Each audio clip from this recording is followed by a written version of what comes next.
yan jam'iyyar APC hankalinsu ya tashi suna ta kiraye-kiraye. An kira ni a waya ya fi so susuru masaki daga safiya zuwa yanzu ganin cewar wannan hoton ya fito a ofis ɗin jam'iyyar APC na jihar Kano. Babu hoton Dr. Abdullahi Umar Ganduje, an cire shi a matsayinsa na jagoran da 'yan tsohuwar APC suka danka ko kuma suke dogara da shi, suke ganin cewar shine jagora mai kaza mai kaza mai kaza. Amma wai me yasa ba a ga hoton Dr. Abdullahi Umar Ganduje ba yadda 'ya'yan jam'iyyar APC suke korafi? To ai abin da ya kamata mu sani shine 'ya'yan jam'iyyar APC daga ranar da mai girma tsohon gwamnan jihar Kano Dr. Abdullahi Umar Ganduje a gidan gwamnati a fadar gwamnatin Kano ya ce mun marawa Abba baya, ya gaya masa cewar 'yan takarkar da suke cikin jam'iyyar APC babu su.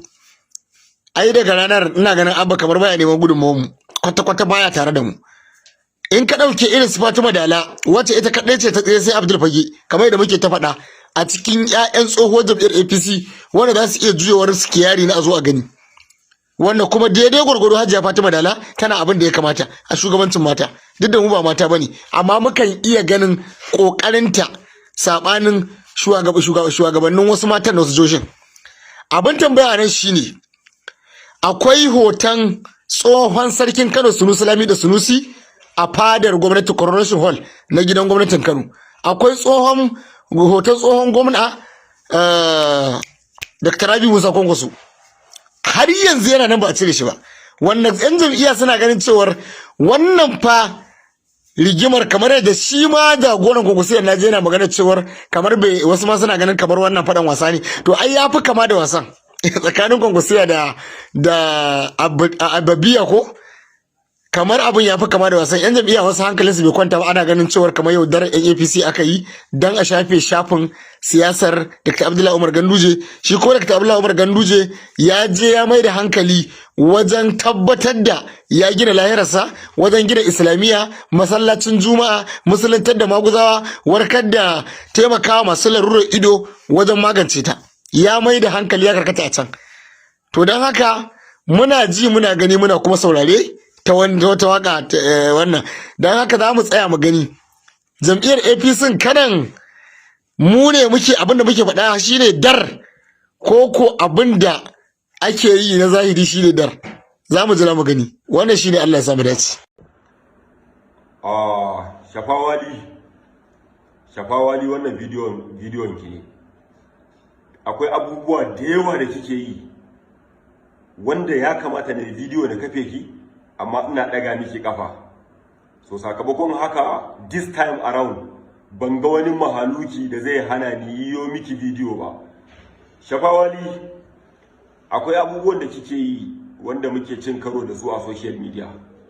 Ina so ki sani, wallahi Shafawali, tura ta kai bango. I repeat, tura ta kai bango. Shafawali, ku tura mun bidiyon nan ya je gurin Shafawali.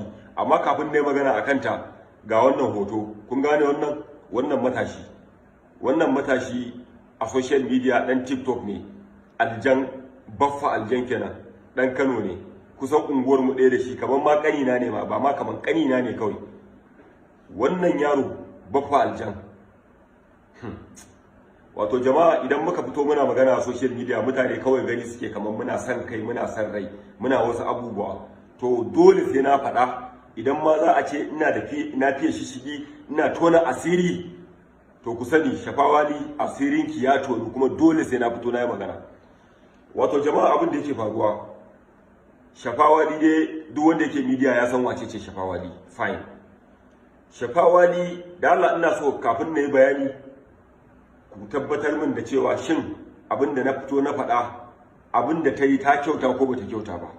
Saboda ina so duniya ta shaida, 'yan comment ku fito dan Allah dan Annabi ku tofa albarkacin bakin ku. Kuma irin wannan kaɗan daga cikin abubuwan da ita Shafawali take yi kenan, wanda ya zama dole sai mu fito mun yi magana. Shafawali, Allah Ubangiji ya saka miki da alkhairi. Shafawali, Allah ya sa abubuwan da kike yi, Allah ya sa aljanna ce makomarki. Shafawali, kin burge ni, kina yin abin da kina tashin kaina. Wato Shafawali ce ta gongoje wannan bawan Allah, wannan matashi Baffa Aljan da alat mai dan kutumar uban nauyi. wato baiwar Allah nan abubuwan da kike yi fa a media fa kina tashin kai na fa.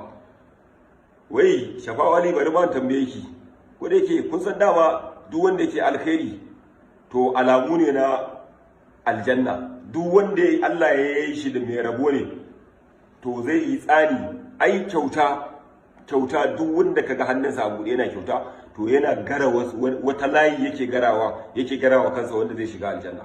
So Shafawali mun ji labari kin gwangwaje baffa aljan da alat mai nauyi, ga kuma gobe sallah.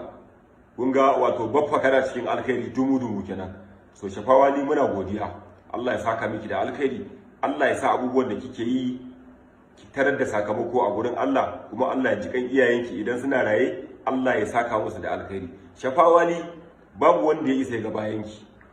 Duk wanda yake kokarin ya ga bayanki to insha Allah sai dai in kina sallah ya zo ta baya kin yi ruku'u ko sujada ya ga bayanki. Amma in dai ba haka ba, wai makiyinki ko wanda yake gaba da ke bai isa ba. Saboda dalili na anan, na farko Shafawali ke mutunce mai addini. Na biyu Shafawali mutunce wacce kina girmama na gaba da ke. Na uku Shafawali hannunki a buɗe, ba hannun yan dambe ne, ba hannun jami'ai ne da ke ba, hannunki a buɗe. Mutum ko kin san mutum ko baki san shi ba, kina yi wa al'umma alkhairi. Na hudu Shafawali ko yau kika mutu alkhairin ki za a faɗa, ba za a faɗi sharrin ki ba. So ai kin gama lafiya, wallahi kin gama lafiya. Allah ya sa abubuwan da kike yi kamar yadda na faɗa ba ki tadda sakamako a gaban Allah. Baffa kana cikin alkhairi dumu kwarai da gaske.